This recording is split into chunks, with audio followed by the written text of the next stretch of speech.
Hello, you tea time and terrapins. Welcome to the Turtle Tea Time. With me, how you doing? And with me, Katherine. Yes. Hello. So, this is coming immediately for us after the last one. What is it for you is after we decide tomorrow. But for now, I probably would say how you've been doing, but again, you can just listen to the last one and get a good sense of that. Yeah, I don't think, I don't know what we're supposed to do for this first segment. Can we just be like, these were recorded together, there's no first segment? Sure. Yes, we probably should have started, we probably should have thought about this before we started recording, but I think it's kind of charming if we do it off the cuff. Yeah, I mean, it's never that, I guess, it's never that scripted.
In any case, I'm not going to spin the wheels too much. So get to the production, if you like.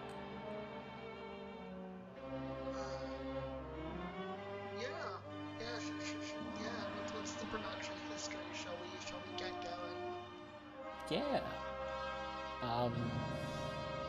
So this movie came out like 5 months after the first one. Okay, so real quick, before you go any further, I want to tell you my speculation about the production history of this movie. Okay. That I 100% know is wrong. Like, okay, go ahead. I do not believe this is actually true, but this is what my brain is telling me.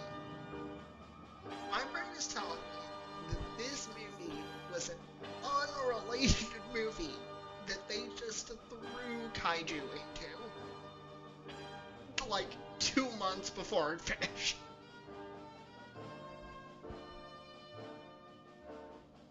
Unfortunately, you are wrong. Yes. But I do like that guess. We'll talk about it when we get to the plot, but, like, you totally get why I feel that way, right? Like... I can see it.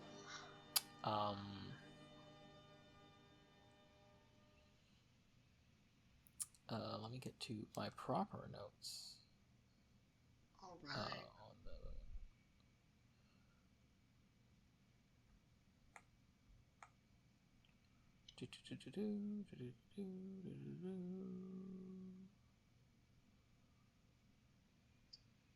Last time on the Turtle Tea Time,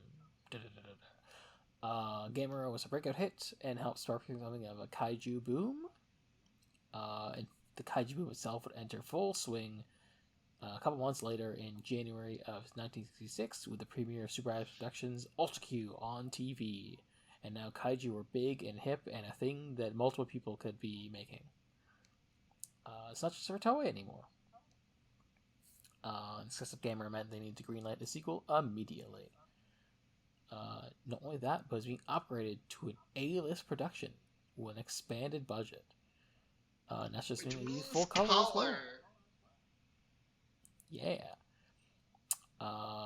President Dai and producer Masaichi Nagata, in elevating the movie to big fuck off blowout, pegged Shigeo Tanaka as the new director of the movie.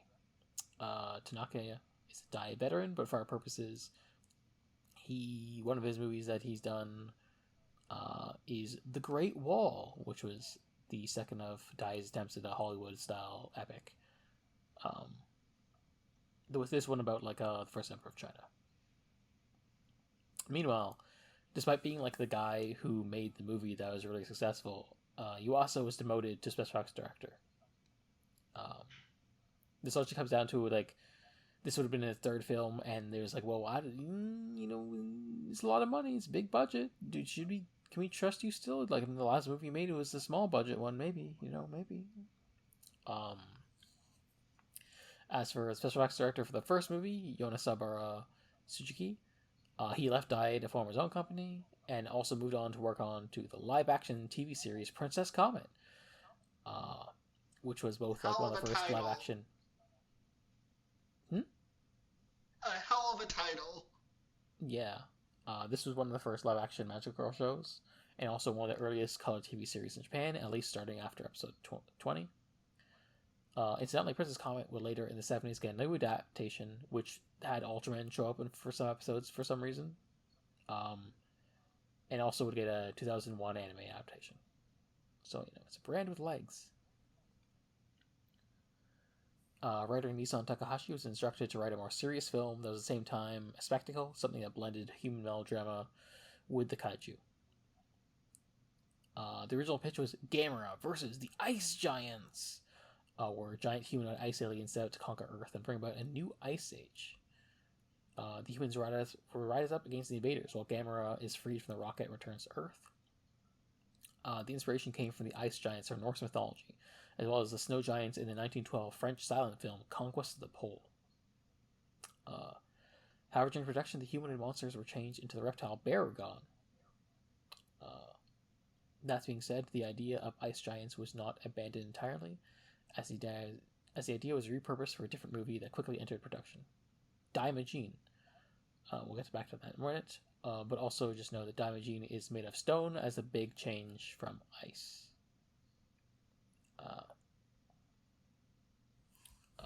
I'll need to find a picture of Daimajin for you as I continue speaking. Nagata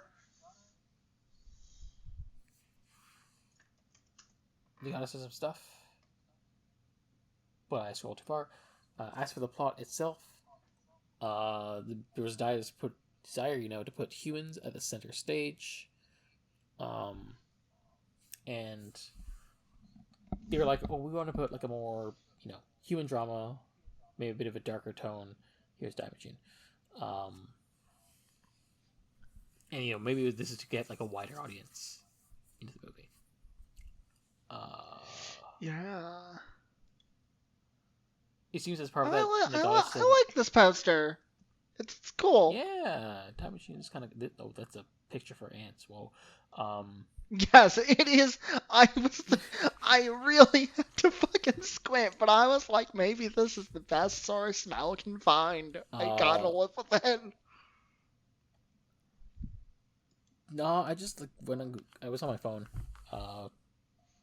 Don't worry about it. No, that's fine. Nagata did want a child to appear in the movie, but for whatever reason, Tanaka was like, "Nah, this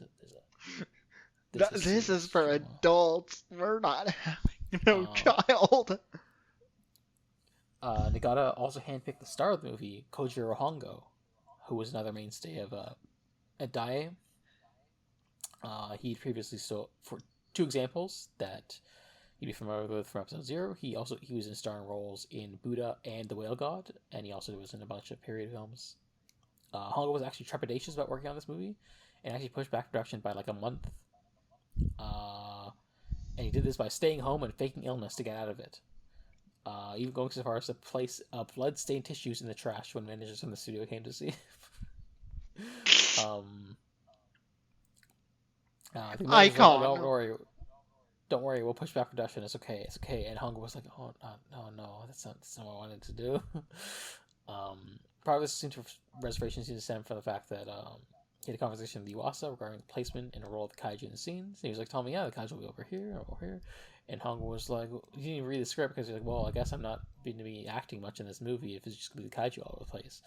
And then he found out there was actually a separate director for like the actors and then the special effects. And then he was like, "Oh, okay." And later on in life, he'd reflect on experience working on the movie. He's like, "Oh, okay, you know what? I actually like being part of it." Um, as part of the production, you also go on to describe as having sort of a father-son relationship with Tanka as they worked on the movie together. There was some butting of heads and frustration because sometimes Tanaka would just be like, "Hey, the scene's gonna be this way now for the kaiju scenes," and Yuasa's like, "Well, I'm the director for the special effects part. Let me direct this part." Also, there's still a lot of the same sneering and looking down on Yuasa for just whatever politics reasons at the time.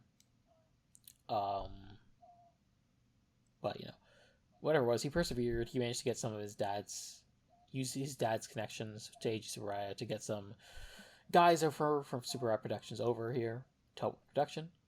Once again, I don't know if it's the same suit, but the Gamera suit was once again made by Yasao Yagi. Barugon suit was made by Yosako Takayama, who was one of the main guys sculpting Kaiji for Ultraman and Ultra Q. And would continue to do so up until like the early 70s. On the suit actor side, unlike the first movie where it seems like they basically just got whoever was around and rotated through them and no one knew what they were doing, they actually managed to use the Tsuburaya connections to get an actual suit actor, Teru Aragaki, who was one of the main guys in the kaiju suit acting on again on Ultraman and Ultra Q and stuff. So they got this guy who actually knows what he's doing. Though there isn't really any good confirmation of who was suit acting in the Barugon suit, unfortunately. One thing that was noted by those working on the movie is that it kind of stands out because most Toho kaiju movies, most of these, the kaiju are on 2 feet, but in this movie they're it's almost like 2 quadrupeds fighting, and that's kind of gives it a unique flavor. Oh, interesting. That's not a context I really had. Yeah, Gamera does he does stuff on 2 feet sometimes, but he kind of switches between the two, and Barugon is obviously firmly dog loaded. Yeah, I feel like Gamera spends a lot of the time in this movie in flight mode. My assumption is probably part of it was that flight mode turned out to be really popular or whatever. People were like, "Whoa, it's so sick! This thing can fly," really and they were like, "It looks really cool." It's so cool. Yeah. Anyway, this movie, Gamera vs. Barugon, was released April 17th, 1966. And not only that, it was released as a double feature with Daimajin, which I guess was also being made parallel to this movie after being converted from the original idea. We probably didn't have the time to do 3 episodes today, but we should have done Daimajin as well. That would have been kind of fun. It could have been. It's a thing I've raised to the people on the main pod is a thing that we could do, but I'll keep it in my back pocket for now. Things for the future. For now though, you'll know in episode 0 I'd mentioned that Nagata didn't care for double features, but I guess in this case he was like, "Well, can Toei put out a kaiju double feature? I don't think so. Hey."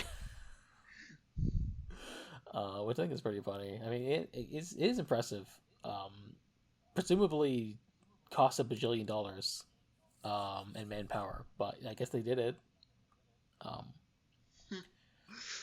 The film seemed to do pretty good at the box office, but because it ended up being a really expensive production, it ended up being a loss for the company overall and underperforming compared to what they'd hoped or needed. Yuasa himself also felt a bit unsatisfied with the final product, thinking that despite the efforts, maybe threading a serious human drama with kaiju would be a tricky needle to thread. There's also an observation that given the movie's tone and melodrama combined with longer time, excuse me, I just said I forget. There's also an observation that given the movie's tone and the melodrama combined with its longer runtime, the kids in the audience were not as enthusiastic for the movie and are kind of bored by it. The fact that Barugon himself doesn't show up until like 40 to 50 minutes into the movie probably doesn't help. So what does this mean And for the future of this series? Gamera himself see? is not in this movie that bears his name as the title very much. Yeah. Gamera has like 3 scenes in this movie, and that's probably being generous. It is, when you say it like that, it is true. But a few things of note for like historical context going on. Mentioned that Ultra Q premiered a few months before this movie did, but also a few months later, Ultra Q would end, and it would immediately be followed up by Ultraman this same year. Also, if you thought Dai working on Diamond Machine at the same time as this movie was nuts, the other 2 movies of the Diamond Machine movie trilogy, Return of Diamond Machine and Wrath of Diamond Machine, were also released in 1966 for some reason. They just made 3 of them at about the same time. What were they doing? I don't know why they did this. I don't know what this meant for them financially, but it couldn't have been good, probably. I would like to know this answer at some point, but not now. Also, Star Trek: The Original Series starts this year, which I only mention because I think it's a fun bit of trivia that Ultraman technically starts before Star Trek.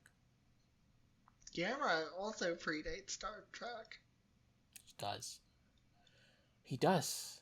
And yeah, that's the production history on Great Kaiju Duel, Gamera versus Barugon. And yeah, I guess that I can give you the poem. Go for it. This movie has a lot of like capital P plot, so I'm really curious what you're gonna be cooking. Go for it. Okay. Oops, a meteor. From the greed within men's hearts. Jungle heist's gone wrong. Ice and rainbows bring math death. Good thing the turtle's here too. Yeah.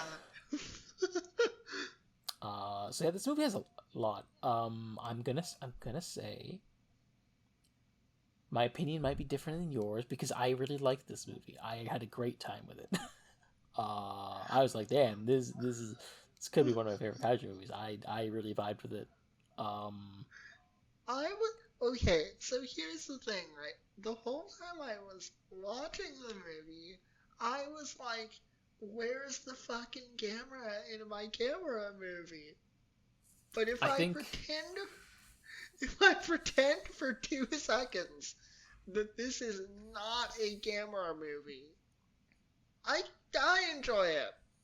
But also, why is there no Gamera in my Gamera movie? I do think it is. I guess when I think about it, it's more of a Barugon movie and like the human drama because of it, and like Gamera is kind of incidental. Gamera almost is like a Deus Ex Machina in the movie. But let's walk through it. Let's walk through this movie. Sure. Maybe as I walk through it, I will come out a little more positive. Yeah, because sometimes this just happens. But also it's fine if we disagree. It makes things spicier. Right. So half a year later, we find out Gamera. This movie's happening in real time, like 6 months after the previous movie. Gamera, the rocket's heading to Mars, and then a meteor hits it, and Gamera is like, "Well, I guess I'm going back to Earth now. Fuck off." Which is really funny. And then we get a really sick ass cuts. I keep fucking saying cutscenes like it's a video game. It's a movie. Sick ass set piece where Gamera just fucking totals a dam, and it looks really cool. We get like a cool shot, I think, of like can you find the screenshot for it? It's like you get the shell spinning and fucking up the dam, and meanwhile we get like the shot of like you get like the in the corner kind of you get like I'm looking at the folder. Yeah, there's like a shot in the corner of like the people in the reactor working. That's like feels like it's superimposed, and it's a neat looking thing. Do you have a screenshot of that shot? I might have missed it. Yeah, I had to look at a different folder because like I was like the screenshot folder for my Blu-rays is different than the one for my thing. Is this the one? I hope it is. But I think yeah, you get like the in the corner, in the right hand corner, you get over there, you get like the guys and the foremans working in the factory. I think it's cool to superimpose them there. Like it feels like it's easy to miss them when you see Gamera fucking off the miniatures, but I think it's a cool effect they did there. Oh no, that is really cool. I was just so focused on the Gamera part of this frame that I don't think. I think it's fair. I think it's one of those things where like I just have to glance over. It's like, oh, that's cool. They did this. I think it's a cool thing. It's like, you know, easy to miss. I think because the big fuck off turtle is doing the cool shit. And it's sick. When the dam bursts and you get the flooding of the set, it's cool. I agree. And then it's like, Gamera's gonna be out of this movie for a bit, and then we cut to Osaka with a guy in a plane, and this is our protagonist, Keisuke, and he's like, I have a big dream, and that's why I have to quit this company. And immediately cut to fucking backroom shady deals. Keisuke comes in with a leather jacket, and he's like, me and his brother and his two goons. They got guns, they got grenades, they got an operation. Tell me what the plan? What's the plan? What these guys doing? They are gonna go to an island to get a pearl that one of their brothers hid during World War II, and they're gonna sell the pearl for some good money. Yeah, so basically, like during World War II, Keisuke's brother Ichiro found like some kind of opal or jewel in New Guinea, and was like, I hid it in a cave. I have a leg injury, so I can't go myself. But you and my two war buddies, Kawajiri, who's the guy smoking a pipe, and Onodera, who's smoking. He's not smoking anything. He's got like a fucking shades. That's his thing. Those are the defining like physical characteristics. Pipe guy and shades guy. One of those guys can be more important than the other. So basically, Keisuke goes in his brother's stead. The plan is we're gonna go to the island. You're gonna find it. We're gonna get you on it because Keisuke can do a helicopter. You can get there by helicopter to this village where they might know some details. The scorpions will kill you. So that's why you have guns. Keisuke and Onodera are getting this boat just with fake identities as genders, and the other guy, he's like, well, I'm gonna roleplay captain. And we get a shot of them like a little bit on the boat a bit before we end up to the island, which is the more actual important bit of the next scene. Already it's clearly like the tone is so very different, whereas like we got the guys being criminals here basically. And it's like yes, this is a movie like for the older ones in the audience. I was definitely. I was like, what is happening? And I said I enjoyed the movie, but also it's like a change. But also, it is a storied thing on the Ultraman pod that like the creators always want to do like a wider audience, an older audience, want to tell more serious stories, and then keep running into the fact that the primary audience is children and maybe don't appreciate those kinds of stories, and maybe it can be tricky to when balance these things. I think it is doable to make art that balances those things. It is a different question to do it for profit. And I think that's the main thing. I feel like it's still probably doable, but it's very harder, difficult. And definitely in this era. Yes, absolutely. I am. What's the word? I think this is probably the thing that, like, this might be why the two of us have a kind of different opinion of this movie. It's because you see this thing, and, like, you've seen a bajillion kaiju things, so to you, Yeah. this is, like, something kind of fun and different. And this is my, like, third kaiju movie, so I'm just watching this, like, where's the fucking kaiju? The thing is, I don't even think it's that different from some of the stuff a couple years earlier. Um, like if you watch Mothra, or like even like Mothra's a more serious movie, and like the plot of Mothra versus Godzilla is they find a Mothra egg, and like some guys who are like sleazebags want to like make an amusement park attraction out of it. Um, and it's like those movies have a bit more serious drama, so I didn't actually think it's like unprecedented. It's different from like Gamera so far, but like I wasn't like thinking it was like Right. that unprecedented based on like it's just like I can also see like why when this movie came out the way it didn't. I think also the fact like the Toshio angle of the first movie, and the fact that like he as a child hero, and like there was elements of Gamera as like the that appeal to children, that this was a bigger change for Gamera specifically as the second movie. Right. And also just like a different director with a different creative voice compared to the first guy. So, um, but yeah, we we get to New Guinea where the helicopter comes in, and we see a bunch of villagers who are clearly Japanese people in brown face. um, Oh, yeah. uh, I was like, oh no, the vibes on this are awful. Like, unfortunately, it's horrendous. it's the times. Like if you go watch Mothra or King Kong versus Godzilla, you also got Pacific Islanders with brown face, which are, again, Japanese actors. And also, I watched like Ben Hur a couple months back, and that's also he's got a guy wearing a brown face. That's a white guy playing an Arab guy. Thank you. I didn't need Right. this. Um, and um, good thing for our characters slash the Japanese audience that, one, there's a nice friendly doctor here who's Japanese, and also the one girl who can speak Japanese, who is native to this village, also is the one who is light skinned, as in isn't wearing brown face.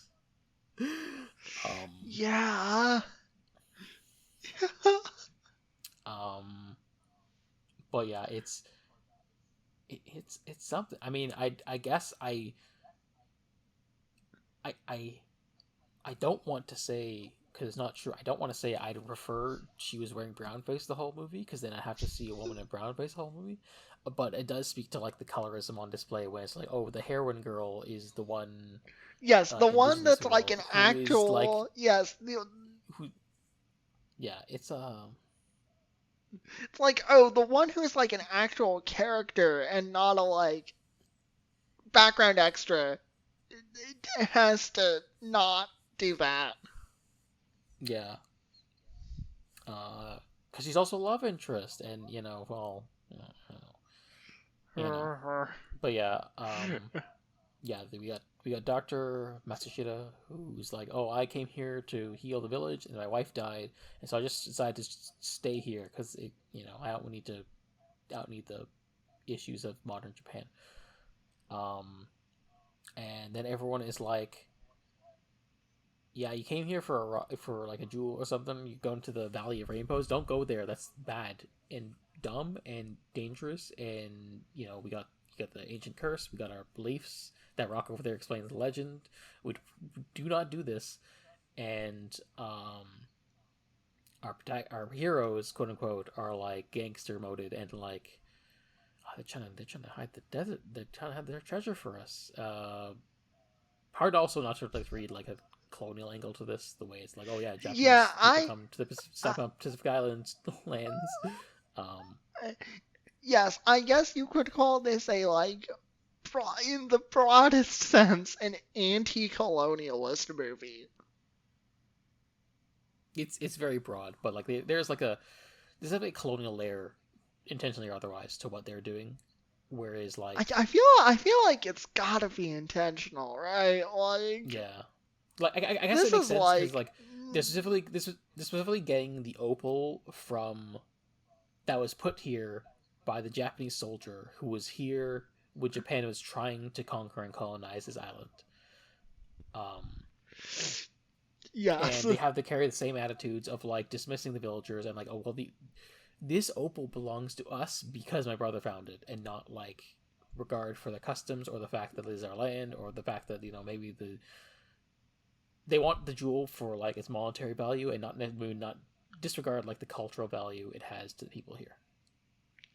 Yeah, and like, if you also think about the fact that this is a movie with like a broader audience, you know, good handful of these people who watched the movie, you know, I would say there's a not unrealistic chance that some of them undertook imperial exploits. Oh yeah, I imagine there's a lot of veterans in the audience. Especially Yeah. because it's only like 20 years removed from the war, so Yeah, that's um, exactly why I'm like, oh, all of this is absolutely intentional. I definitely think of like um, in a lot of colonial contexts, especially like settler colonial contexts, you have like the like the individual, the rugged individual who goes out onto the frontier, um, where ostensibly there's no state power, but they're kind of acting as like a vanguard for the state, and but like it's sort of like they take their own vigilante justice against the colonized, and it kind of reminds you of the way that like, oh well, these like gangsters are here to like, well, we're here with our gun, and like they're not like with the army, but like they're as individuals, they're still operating in like their own individualistic colonial uh, practice. I guess that makes sense. Right. And yeah, they like Onodera, who this is the first step off that maybe this guy is going to be a problem. It takes the lead on being like, these guys are they're holding out on us, and I'm gonna take out my gun and shoot, and then they're gonna run away, and then we're gonna go into the jungle, and they're gonna go, fuck off, you fuckers, don't, and then they get lost in the jungle for a bit, and they get stuck in quicksand. And specifically Onodera falls into this quicksand, and they spend some time saving him. And I think I forget if it's before or after he sinks in this quicksand. He's like, so we're gonna split it 3 ways, right? It's gonna equal, right? Uh, maybe as we'll find out, maybe they should have let him sink. Maybe. Um, but yeah, they get into the cave. Um, it's like a dungeon in here. They got bats. They got poisonous scorpions. And they find human remains, presumably not the first people to die in here from the deadly scorpions. But specifically Kawajiri is the one who finds the opal wrapped the in the uniform, and they're all cheering, and they're all like, oh man, I'm gonna do this, we're gonna do this, it's gonna be great. And Onodera's just glancing at Kawajiri's leg where there's just a scorpion, and he's just saying nothing. Oh yeah. And then Kawajiri gets stung and dies. That was such a good bit. And I was just like, oh, I know where this is going, but I hate this. Yeah. I was not prepared for how bad it would get in this movie. The body count. Oh yeah, it's fucking nuts. And then Kawajiri gets stung, and he's like dying, and like Keisuke's doing his best to like tie up the leg to make sure the poison doesn't spread. And Onodera is sent by Keisuke to get the first aid, and Onodera, because he let this happen, is like dragging his feet and like not actually getting it. So it leads to Kawajiri dying. And Casey's like fucked up by this, and he's just kind of like immediately suspicious of Onodera's intentions, how calm he is, and he's like, "Listen, we gotta leave the body. Also, maybe you should just let me handle the opal." And Casey's like, "Hold on, only if you give me the gun first, because just for security." Uh, and so Casey like has the gun. He feels secure. He's like looking. He sees the photo of Kawajiri has of himself and his mom. Presumably, this is a childhood photo, or maybe this is his wife and child. I'm not sure. Yeah, that's kind of how I interpreted it. I don't know why I went for childhood photo. I think in hindsight, his wife and child actually makes more sense in this situation. But only occurred to me now as I was saying it. Unfortunately, Onodera is just like, I gotta fucking throw my grenades at this guy and cause it to cave in. Because he's a fucking bastard. For real. And then this part was like, oh, this is what the rest of the movie's gonna be. Basically. Besides the kaiju part. But like it, I was expecting going into the movie that it's gonna be about Onodera being the bastard, and Right. Somehow Casey is like wakes up in like the med bay at the village, and it's just like fine, I guess. I mean, he's injured, but like they found him okay. But he does get like a stern talking to by Karen, who we forgot to say is the name of the fair skinned indigenous woman. Slash heroine in this movie. And she's like, "You fucking took the opal. The wrath of the gods is gonna come. You fucking bastards." And Casey's just like self-righteous. Well, he's like, "Well, these are my brothers anyway. It belonged to us. Tragedy of the commons. Enclosure." No. And then they find basically the village starts preparing for the wrath of the gods, and Karen's like, I think I should go to Japan and get this egg back. And Professor's like, well, I should go actually, because I'm like actually Japanese, and you should stay here, maybe, because you know what we're doing. And she's like, well, no, you're a doctor, and I think the village needs a doctor, and I'm just gonna drag this protagonist boy with me, and he can be my guide to Japan. And it's not a jewel, but an object of destruction. And so that's sort of the setup of the next thrust of the movie as well. Just like, Casey and Karen are hitched by fate to go back to Japan to deal with a problem, which had turned out to be a kaiju problem, but we have to get there first.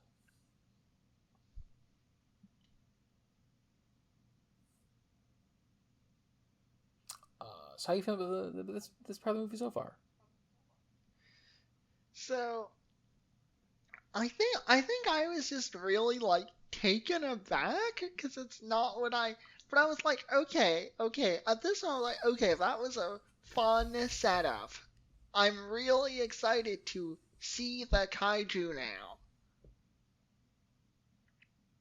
I guess it does take a bit longer for them to actually get the kaiju when you say it.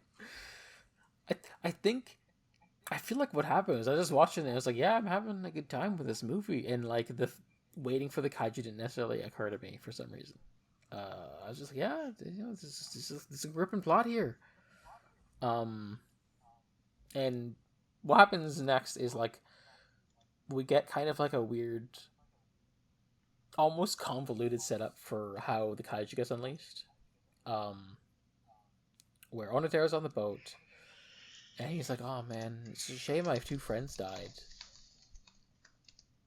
So sad.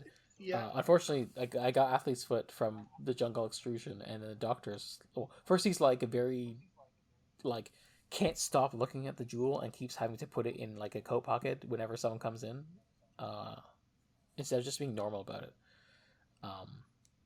And second, the doctor comes in and he's like, oh, just use an infrared lamp and it will heal your athlete's foot. Just use it periodically.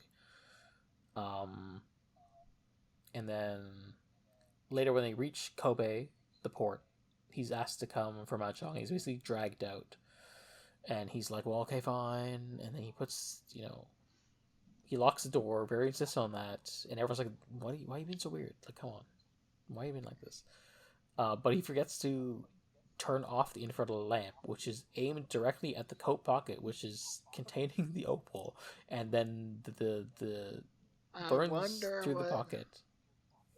And what? Maybe it's not an jewel, but an egg. Whoa! Whoa! And then everyone has to evacuate the ship because the giant kaiju burst through it and destroyed it, basically. And meanwhile, you got Ichiro on the shore with some random Yakuza guy, I guess, who's like, "If this opal's legit, I'll give you money," and that's like his only character trait.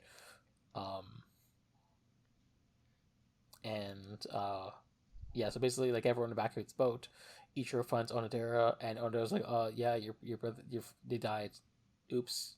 Also, the opal is under the water, and the Yakuza guy's like, I'm leaving the movie now, bye. Yep. It's like, I don't want anything to do with this shit, which, honestly, good for him. But Onodera's like, if we get a scuba team, the water's not that deep, we could get it. If you had the money, we could get it. We just have to get it now. Unfortunately, Kaiju shows up. And it's Barugon, our friend Barugon, who starts just fucking shit up, destroying warehouses, destroying the Kobe lighthouse. And because of the Kaiju stuff, Ichiro's like, I don't know if I want to do dive. Like, it seems fucky right now.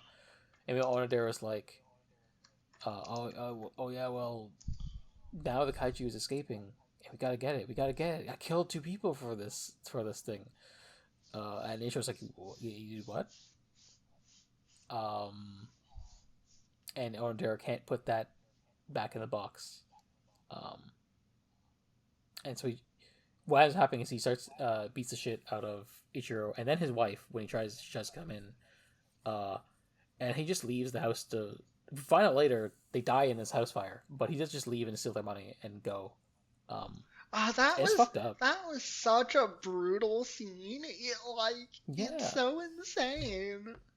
Like, it's such an intense beatdown, and then this guy with a busted leg. First, Ichiro beats him with his cane, and yeah, get him. But unfortunately, Onodera gets the upper hand, knocks out his wife, and drops a cabinet on Ichiro, and then steals his wallet, and because he can't open the safe, and the house burns down, and he just runs off, and it's this is so fucked up. Holy shit. It just feels bad. And we get a fun sequence where the military vehicles are going around. We get a radio report that Barugon has freeze breath, and then it runs over the radio. One of the cars. And so we get the sequence now of Barugon freezing all of Osaka, and it's so cool. It's so cool. We'll say, if I had a nickel for every time the second movie in a kaiju franchise featured the kaiju rampaging in Osaka, I have 2 nickels, etc., etc., etc. Etc. Because also Godzilla Roids Again also features Osaka for some reason. Key difference is that Osaka Castle does not get destroyed in this movie, the way it does in Godzilla Roids Again. Also destroyed in Ultraman. If you count Ultraman as the second entry to Ultra Q, then that's the third one. But that's a TV series, so it's different. But yeah, you get Barugon freezing everything. I heard that this set, they kind of went more extravagant with this set than they needed to because of the bigger budget, I heard. But it looks that really makes good. Sense. Yeah, just the way Barugon just freezes everything, and the military's we need the freeze breath has a range. We need a ranged attack. And so what happens instead is they try and fire mirrors. Why did I say mirrors? Try and fire missiles.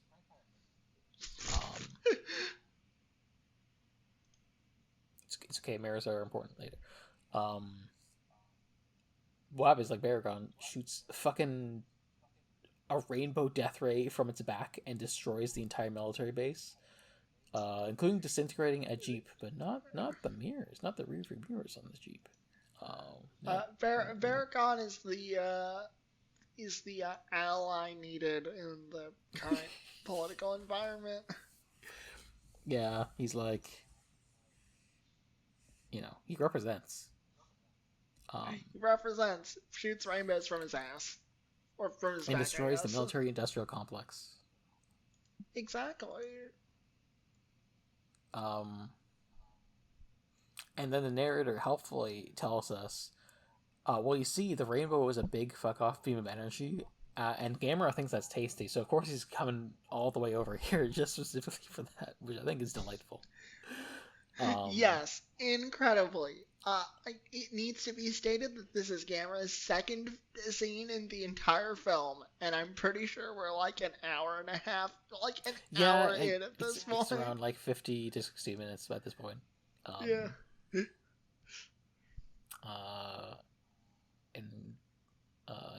So Gamera lands after like absorbing enough of the rainbow, and then we get our first battle between the two. A lot of leaping. That I think it does look weird when Barugon leaps because of they're presumably using wires because of quadrupedalness, but some good showdowns on the castle area. Oh, yes. The fights in this movie are fucking sick. Yeah, I think they're really cool. There's a lot of like Gamera doing cuts on Barugon, a lot of like bleeding on Barugon's part. Yeah, using the spinny form to do some damage to the skin. I've not really seen the fighty kaiju moves. I'm like, wait, these fights are sick. Yeah, there's some really. Yeah, it's pretty cool for what they, despite the fact that they're like quadrupedal, they make it work really well. Yeah. Though I do think some of the leaps look a little unbelievable, but I guess what can you do? What can you do? Right. I was bought in, so I didn't notice. Yeah. But a lot of tail time. Gamera's weak to Barugon's tail time. But also because Gamera was frozen in the ice, which means it's weak to ice when Barugon freezes it. Oh no. And it's like, oh, I guess Gamera's dead? He got frozen. Who's gonna stop Barugon now? Yeah, I think just everything with the frozen, even on the Gamera stuff, it looks really cool. I don't know how they managed that, but it's a cool effect. But also Karen and Keisuke are in Tokyo now, and they're like, oh shit, it's Barugon. Well, Karen is it because Keisuke's like, who's a Barugon? But Casey's like feeling real like, dude, I think I made a mistake. I think I shouldn't have done this. I think this is bad. I feel bad about this. Average veteran realizing that imperialism is bad. Damn. Fucked up. And so Karen's like, well, we gotta solve this by going to where Barugon is. But first they make a pit stop to Onodera, because Casey's like, bitch, you killed my friend and my brother and his wife and almost me. I'm gonna beat the shit out of you. And they have a fist fight, and then they just tie him up. And Karen does beat Onodera over the head with the bottle. It's very funny. They're like, well, first we gotta deal with this guy. Fuck him. Before actually going to the military for the help. It's really funny.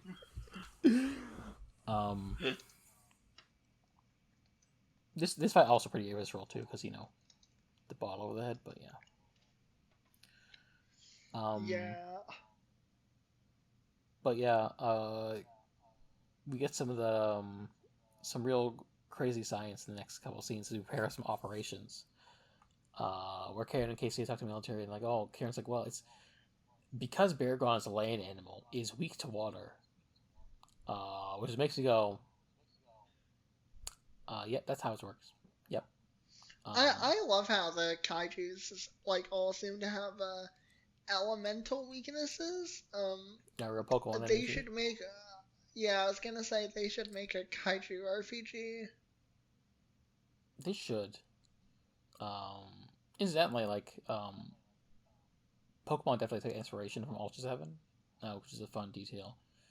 But Pokemon Oh. aren't actually kaiju sized, which is the problem.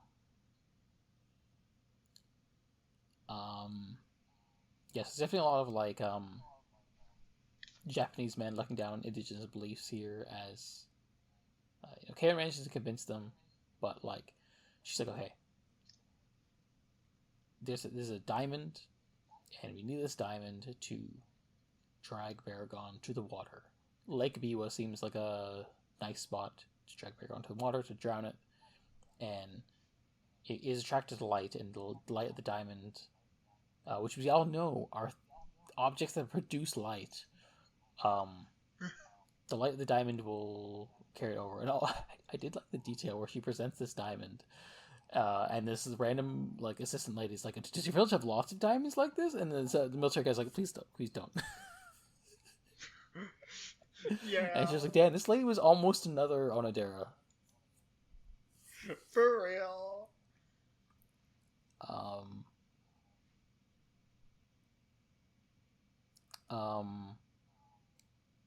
For some reason, they publicize this information because Onodera gets freed by his wife.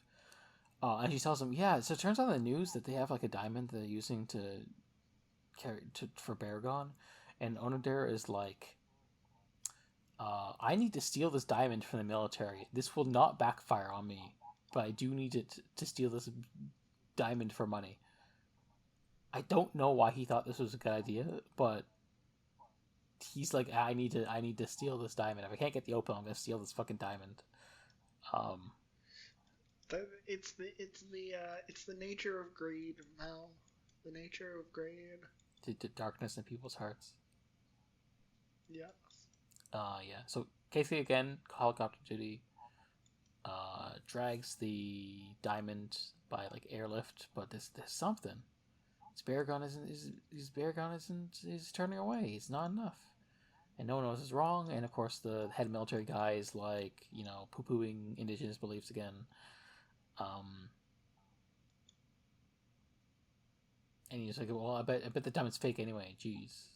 And Casey tries to stand up for her, but Karen just apologizes. Things didn't work, and so the main guy leaves, and everyone else in the military is seeming as we like you though. It's okay. Sorry about that. We appreciate the plan, and it seemed like this head-ass guy decided to just go ask to be given a different job because he's not in the movie anymore. Meanwhile, everyone else is just really nice and helpful.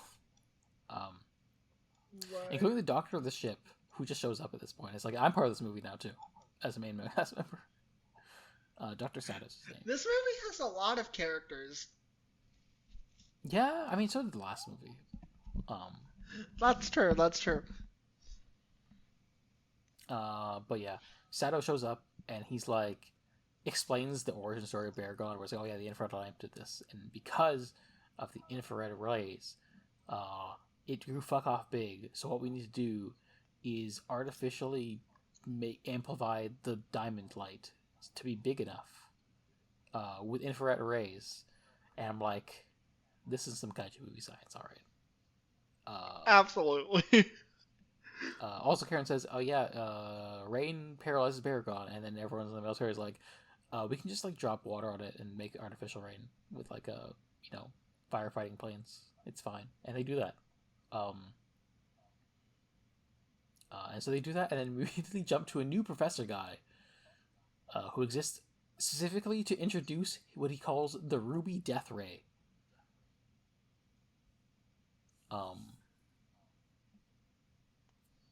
And he was like, "Yeah, I made this death ray, and we can just put we can put the diamond inside it, and it'll do the job." Why are you making this? Who knows? Why does this guy have the Ruby Death Ray? That's a great question. But yeah. So they got the diamond. They got this big fuck off laser beam that helps, and they were like, okay, we'll stop raining on Barugon. We're gonna drag it to the lake. They got detach the ray to a jeep, and then we got a cool operation. as dragging Barugon down the highway with like using a little beam, the laser point. It's like playing with a laser pointer with a cat. I guess if you think about it.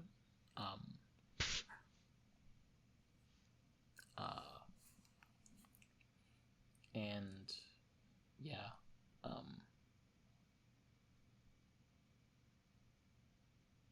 yeah, they basically they get some hiccups like the engine stalls. They have to like be careful. But eventually manage to get into the water. And like all the military vehicles are rolling out. And also Onodera rolls out, and as they get into the water, because the Jeep is I guess is also a boat. Onodera comes up and with a gun and starts like fist fighting with everyone and steals the diamond from the gun. And I'm like, why are you doing this? This is crazy. Also, why are there not more like military guys with guns here who are like stopping him? Could have been a more well defended operation, to be honest.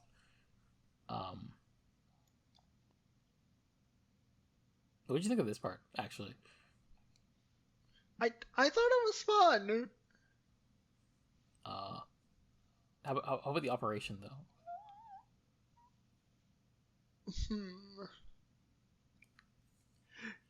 I think at this point I was still in my like where's Gamera in my Gamera movie mode. Yeah, I think that's fair. This movie feels like it's more of a Barugon movie featuring Gamera.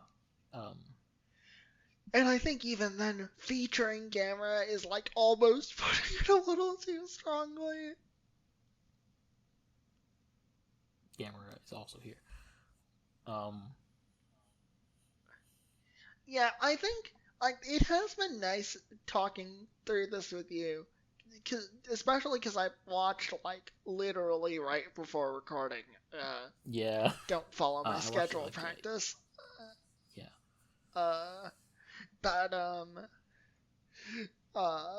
like I guess talking through it is nice because it lets me like kind of take the movie for what it is instead of like what I thought it would be based on the title. Yeah.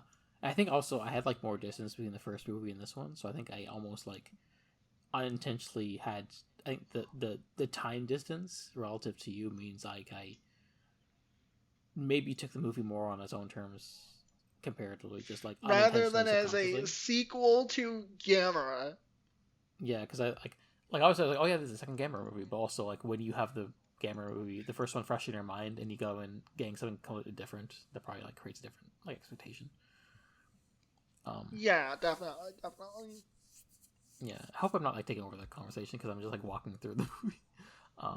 No, you're good at this summary shit. I didn't. It's not summary. We're like giving our thoughts as we go. But like you're very good at like describing things that happens.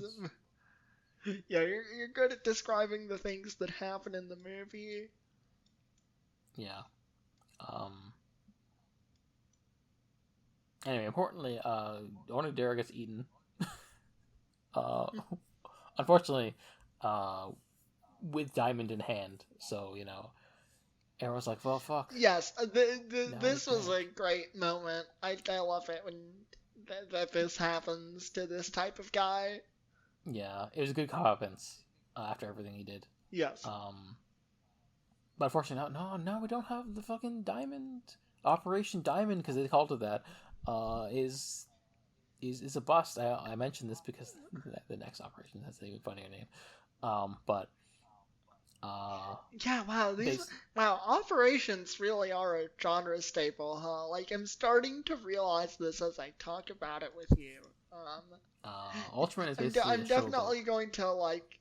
I'm definitely going to like pay more attention to like the concept of operations in the next one of these that I watch. I mean, Ultraman, like the formula is there's a team who does operations, but then also, they can't solve it, so one of them becomes a silver guy. Ultraman, yeah.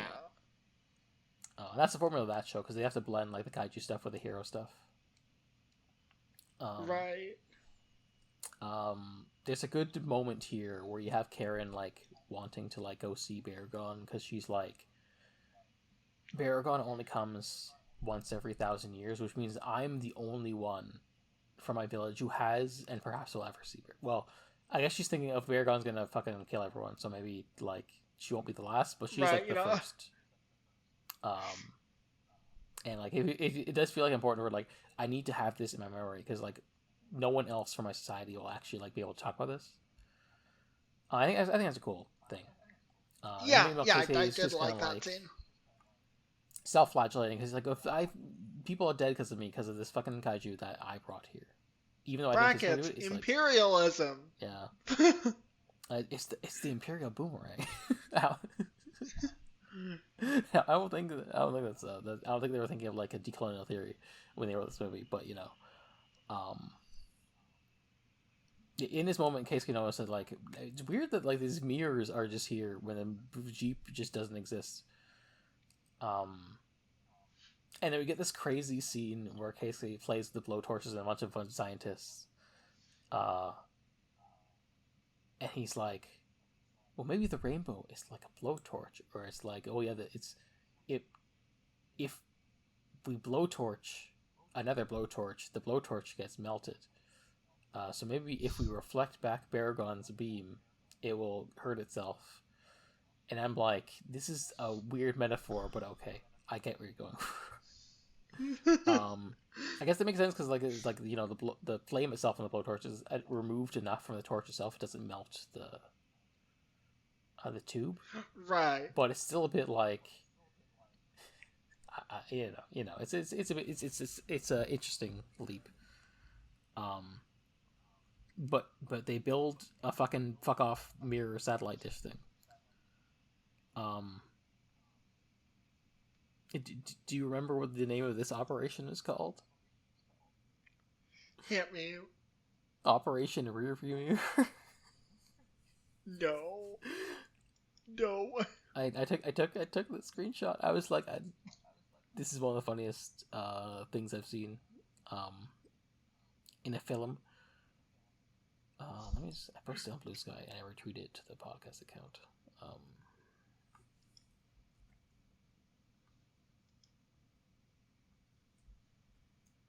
Yeah.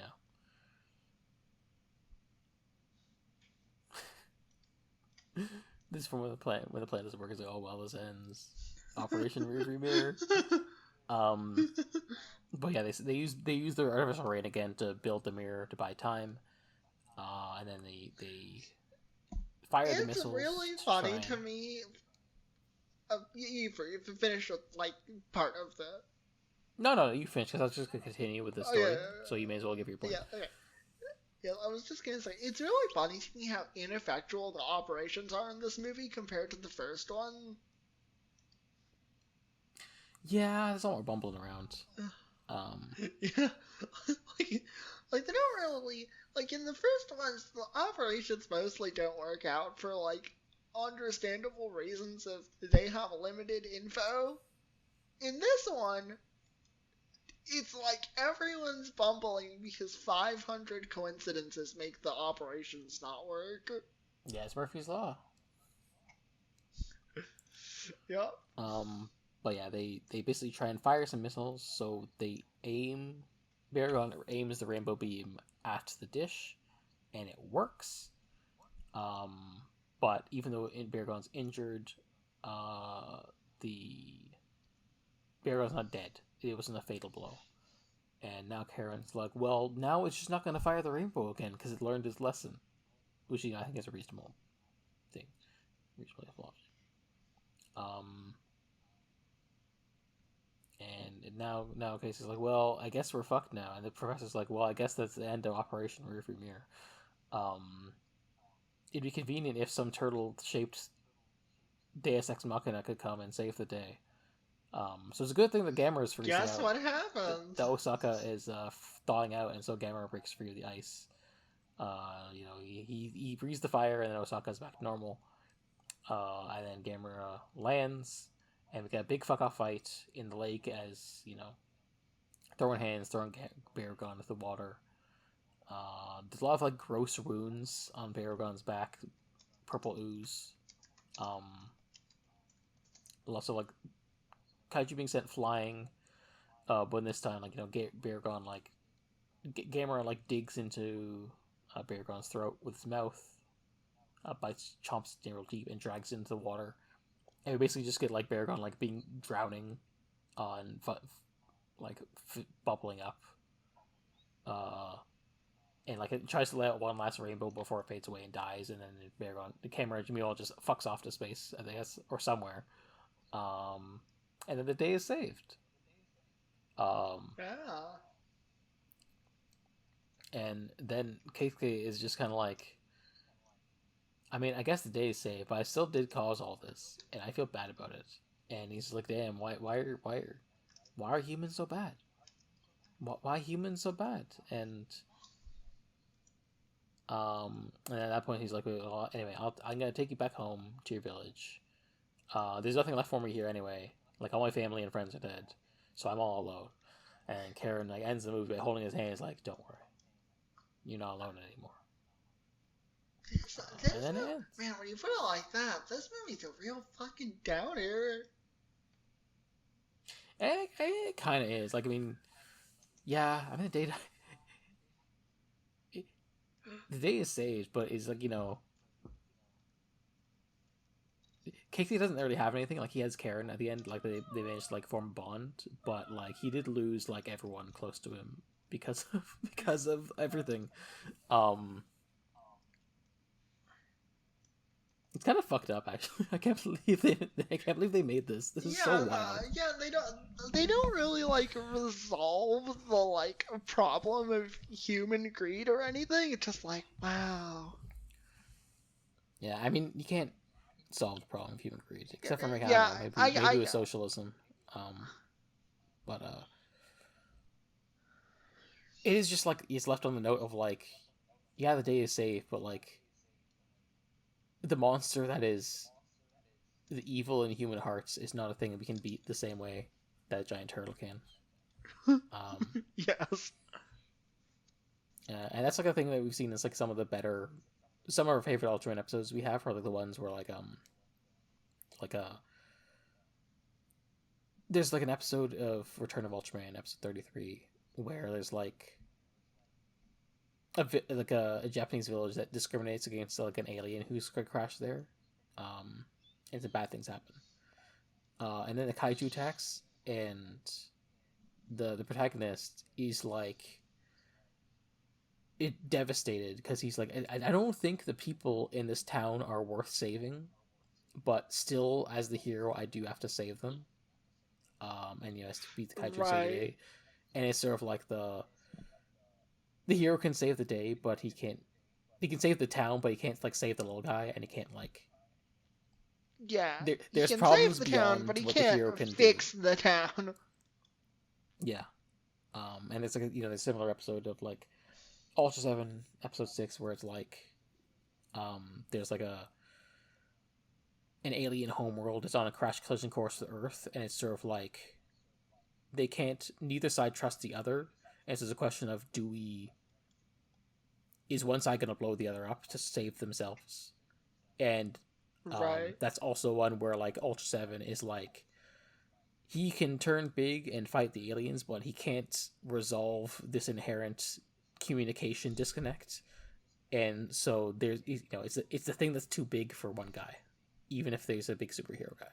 And I think that's even though Gamera is like not framed in the same way as an Ultraman, because he's just, he's in this movie, at least, compared to we'll see how future movies treat him. And this movie, at least, he seems more like a weird, like, still weird turtle creature who's just showing up and causing chaos, an agent of chaos, basically. Maybe more. Yeah, like a force of nature. But even if he's like, see, like, Gamera's relatively speaking taking a more heroic role in this movie. Even as more like a because there's like a worse guy. Yeah. Like, Gamera's like, I guess, alignment in this movie is chaotic neutral, but like Barugon is like a quote unquote villain that needs to be defeated. But like, the real villain is like the real villain is human greed. Yeah, like Onodera specifically died because of Barugon, but like the conditions and stuff that produce people like him, and like like Ichiro is, I guess, all things considered, not a bad guy, but like his own like greed did set in ball his motion, and Casey sort of like going along with it because he's just like, I want to create my own travel company as my dream, and in order to do that, I'm going to do this job for my brother. And If now you all these think people are about dead. it, this film has some thematic similarities to the Miyazaki film The Wind Rises.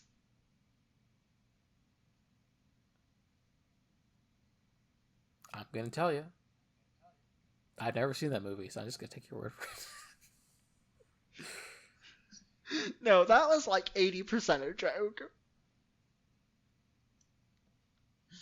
Okay. Yeah, I feel like I've only seen a handful of Miyazaki movies, so, you know. Right. But I'll believe you.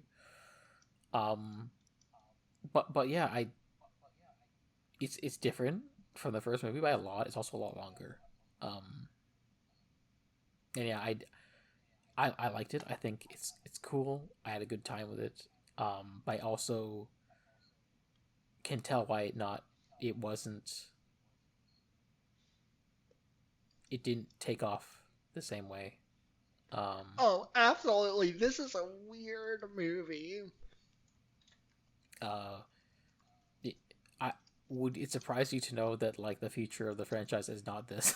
That this is a movie outlier. Yeah, I think through the course of talking about this with you, I think I have like brained myself into liking this movie. Uh, when I accept the fact that like it doesn't have that much Gamera in it, Yeah. I think the theme is pretty cool. Like obviously its depiction is of indigenous peoples leaves a lot to be desired, but I think the heart's in the right Yeah. place. The theme is cool. It's Yeah, I think something it pretty does different, more to stick up and for those beliefs. Sorry. yeah, and I Yeah, do like Barugon. So you know what? I've changed my mind. Good movie. let's go. Yeah. Yeah. It's kind of weird, and I don't think it fully knows what it wants to be, but maybe that just makes me like it more. Yeah, I think it's unique. Um I just think of the scene where like in the first Gamera versus Baragon fight, we get like sort of like a I don't know if it's a Gamera POV shot, but it's like looking down on Baragon as like circling Gamera, and it's a cool shot. There's cool shots in this movie. I guess credit to Yuasa for that one. Right. Um, yeah, it's cool. I didn't expect this. There's definitely like it's a different movie than I expected. That I wasn't sure what to expect from the second Gamera movie, but it wasn't this. Um, No, and it I do enjoy. definitely. I'm glad I got to experience it. It did take me 2 settings though, because fuck off was 100 minutes. I'm not good. I'm not good for. I'm not really built for movies, to be honest. So I had to do it in 2 settings, but Right.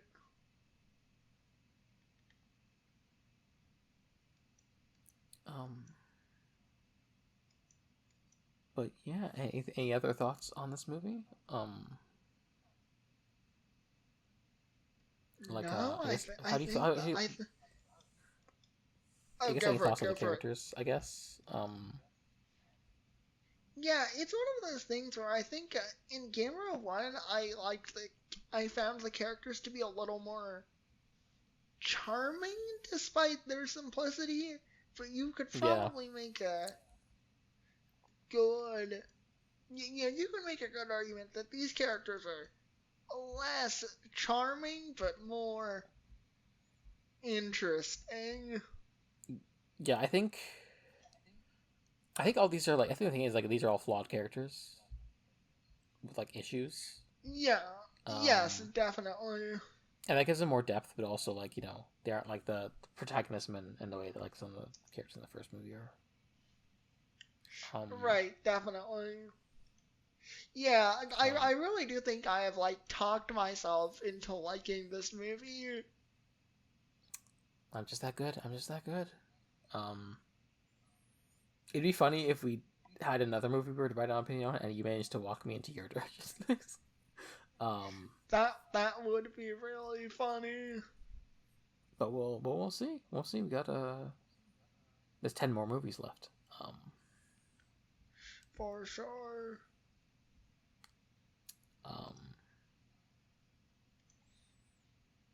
But yeah, yeah, there's cool special effects, cool. There's good drama, I think. Overall, I think this is yeah, it's pretty. I just had a good time. Yeah, I'm very bad at wrapping up words, but yeah, I liked it, and I'm glad you also liked it after talking about it.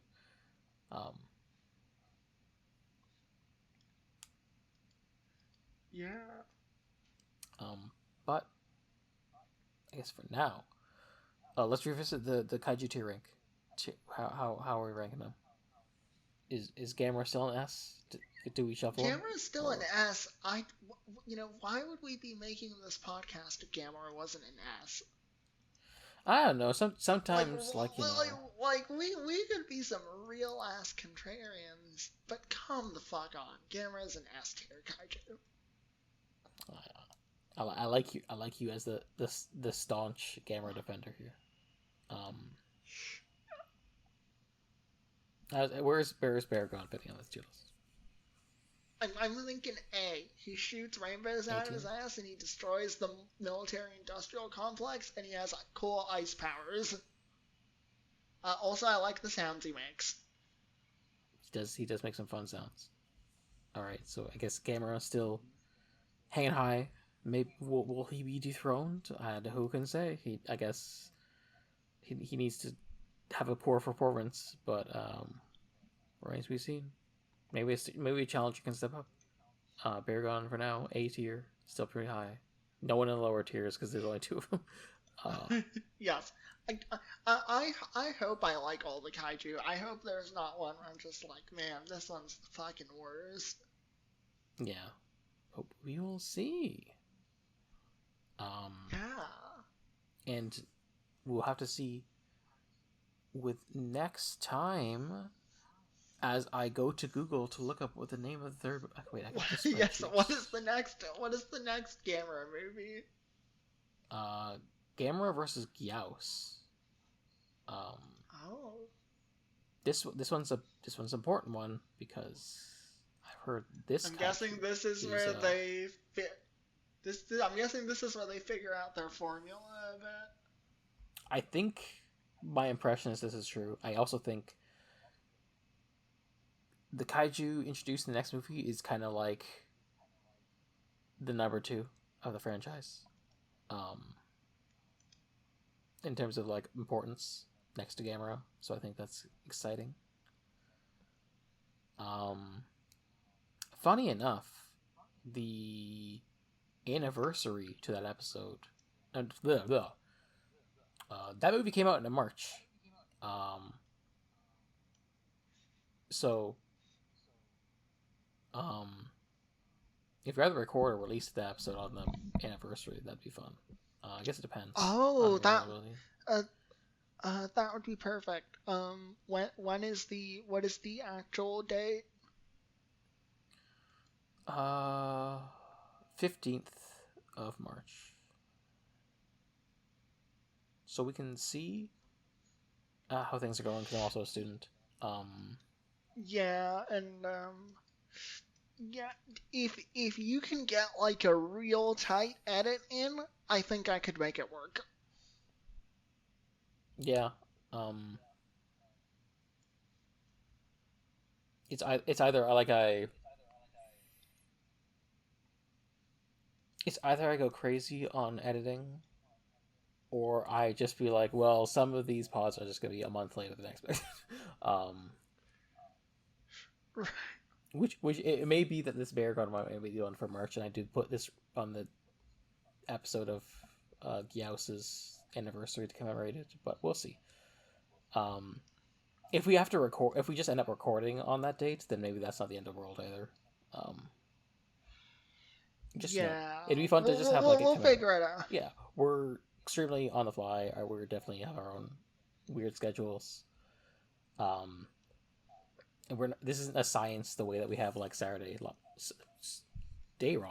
lockdown for like Ultra Q, but you know. Yeah, we're just vibing this because I think we're two people with like pretty different schedules, but we'll figure this out. But I hope people like this so far. The episode 0 was my first and I guess only time doing like a solo recording, and this is my first time like hosting, and I don't know how it turned out when we were also like we're kind of like flailing in the dark and don't really have a structure.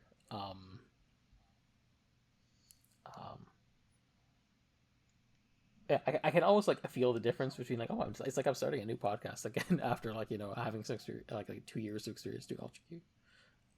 Right. Well, it's fine. I think people will enjoy this like loose format. It's fine. Yeah, I did want to take like a more one because the movie loose approach, but also I didn't want to like just copy the exact format of the other podcast. Like obviously like similar-ish structure because it's it helps to have like some sort of structure, but also I didn't want to be like identical. Which is why I did the summaries of both. But yeah, I guess in that case, we can move on to plugs. My throat is dying, so I definitely need a break from talking. Yeah, plugs again. So I'm at mismatchedwings.itch.io. You can find my first visual novel there, and you'll find my second whenever that's made. I'm also Kimi Cat on Blue Sky. That's a more personal account, but maybe you'd still be interested in following that. Yeah, I mean, my accounts are also like that. So, Right. You can, of course, follow me at Dick Crowns. You can send an email at ultracubepod@gmail.com. Please put Gamera in the subject line so you know how to talk about the turtle. Obviously, if for some reason you're finding this and you're interested in the other podcast that is on this feed, that is the main podcast on the feed, we're Ultra Q podcast going through all of Ultraman. It's not Katherine on that one, it's me and my friends Red and Brad. We are currently on Ultraman Leo, just started it, seeming very exciting, and curious to see how that goes. And yeah. You know what? If you can, feel free to cut this out of editing or whatever. Get me on for a guest episode or whatever. That could be fun if you're like covering a standalone movie or something. Yeah, we'll have to see. Play it by ear. We haven't had a guest on for Ultra Q yet, but that's right. That's a different matter. This is our podcast. Yeah, fair. Thought just came to mind. Yeah. Depending on availability, of course. But yeah, for now, in the future, still trying to figure out. Well, Kat and I will figure out the specifics. But yeah, next time we got Gamera vs. Gyaos, the third movie in the Gamera series. And maybe next time we'll have more of a brand identity of what to expect going forward. But I definitely expect this to be the case. But yeah, I'm looking forward to it. 100%. What the fuck was the outro I came out for this? We're sinking to the depths of Atlantis. I couldn't keep it straight between two back-to-back recordings. I think that was about it. Yeah, it was something like that. If you want, you can just pull the one from the first bit out and throw it in here. The audience will never know unless you leave this bit in which case they will know. Who knows what I'll do? What I can say is, I'll see you in the show.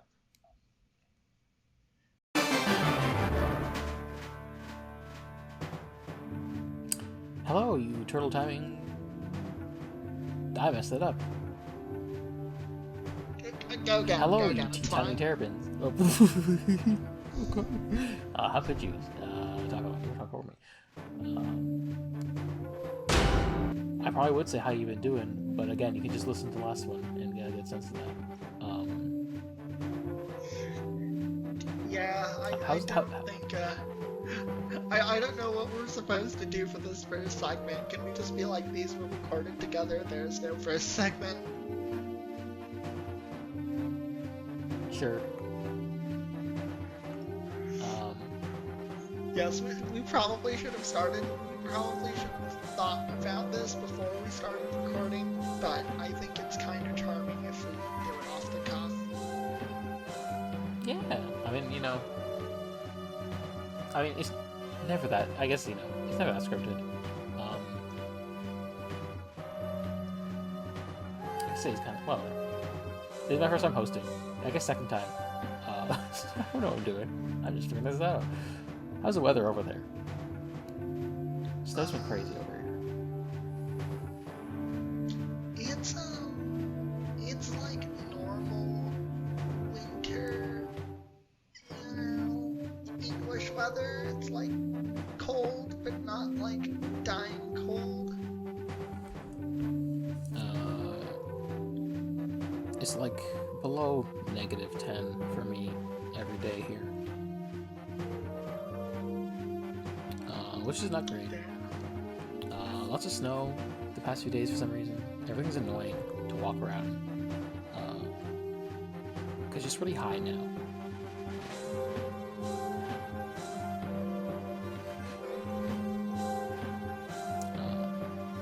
Don't come to the north. That's all I can say. It is,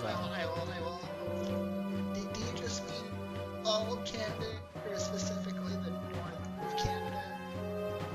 well, I'm not in the Arctic. I'm still in Ontario. So, but it is like. Well, if you're not in the Arctic, you're not living with Gamera, so you're probably. That's true. Can't really tell if you're winning or you're losing, but. Gamera would fix me. Just like he fixed Toshio in the last one. That is literally the text of the film, I suppose. Yeah.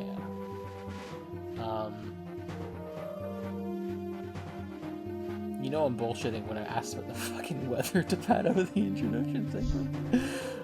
Yeah, that's why I was like, see, this is exactly why I was like, hey, are you sure you don't just want to do this as one episode? Because then we don't have to do 2 intros back to back.